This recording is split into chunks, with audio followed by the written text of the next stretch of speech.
Wow, this is very exciting for me. I'm having to pinch myself today, actually.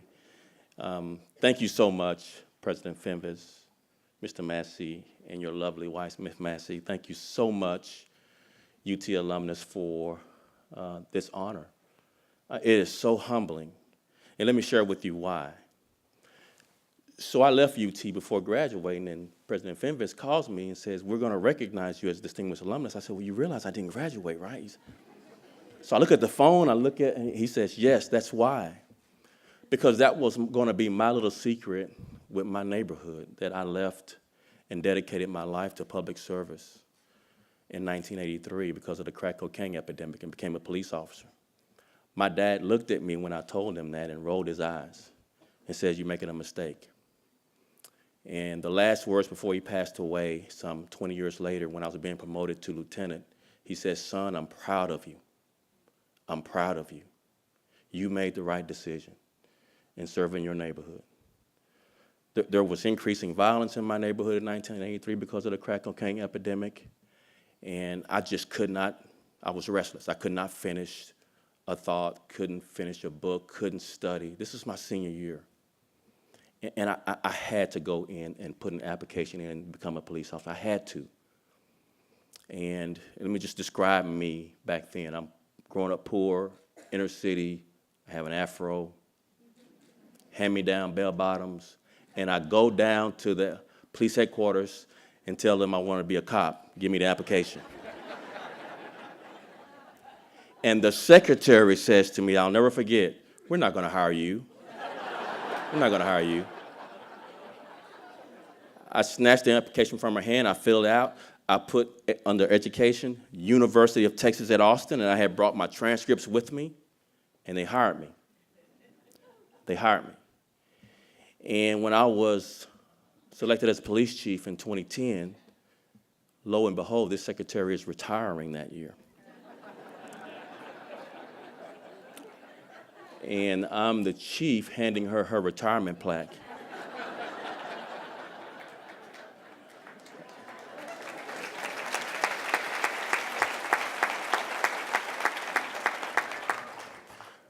I don't have a lot to say because I'm really emotional. I'm trying to hold it together because this is really exciting. It's one of those who would have thunk it moments that I would leave and you would remember that I was here. Because of a $21,000 a year job I went to in 1983. That's what they were paying cops back then. I was the hope for my family to get us out of generational poverty. And I went and put an application in at $21,000. That's when my dad rolled his eyes at me. He said, how are we going to get out of poverty at $21,000 a year and you have an education from one of the best universities in the country? The best way I can describe my emotions is to let you in on another secret of mine. In elementary school, I played Captain Von Trapp in The Sound of Music. In The Sound of Music, 4th grade. And we did a Motown version of Sound of Music. You know, I was like David Ruffin of the Temptations, singing Edelweiss.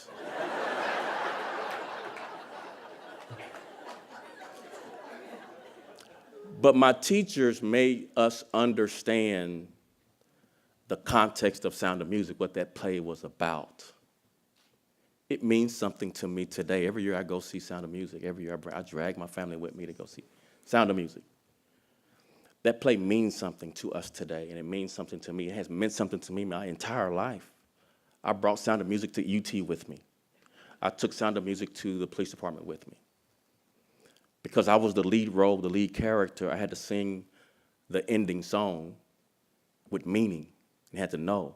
So the ending song is Richard Rodgers' last song he wrote before he passed away. Oscar Hammerstein score, he writes this song about this flower that he made up that represented this country that Captain Von Trapp loved so much. He didn't love just the country, he loved the ideals of his country. He was a principled man, and he would not yield to Nazism, to something he knew was wrong. And he would do the right thing in the face of very difficult challenges. For his very safety and the safety of his family, he would not serve an unjust, principled movement. And that touched me deeply as a fourth grader. It really did. I sang that song with passion and meaning. And that flower, it blooms in the wintertime. So under the most difficult circumstances, this Edelweiss flower blooms as white as snow, if you know some of the lines. It blooms and grows as white as snow in the most difficult environment. That's our challenge. That's been my challenge. I'm a Christian, so challenged to love people who can never love you back because of this principle we have in this great democracy we live in. You know, it's a participatory democracy. It's why I participated in the police department, because I wanted something to change in my neighborhood. I knew as a 21-year-old UT student that I had to participate in that change for it to be fully realized in the way that I wanted it to be. That's Sound of Music. Participate. We're challenged to rise to where we see our government not doing what we wanted to do, whatever that is. It's representative government. All of what we are challenged with today and tomorrow is about us and what we are willing to do to change the world, starting with our home, our neighborhood, our city, our state, our country. And it comes with great challenge. Like I said, I started out with an afro. Look at me now. I absolutely love this university. It means so much to me. This orange jacket will be cherished in my family. For the rest of my life, I'll remember this night. I am so honored to be among you this day. Thank you so much. Thank you so much.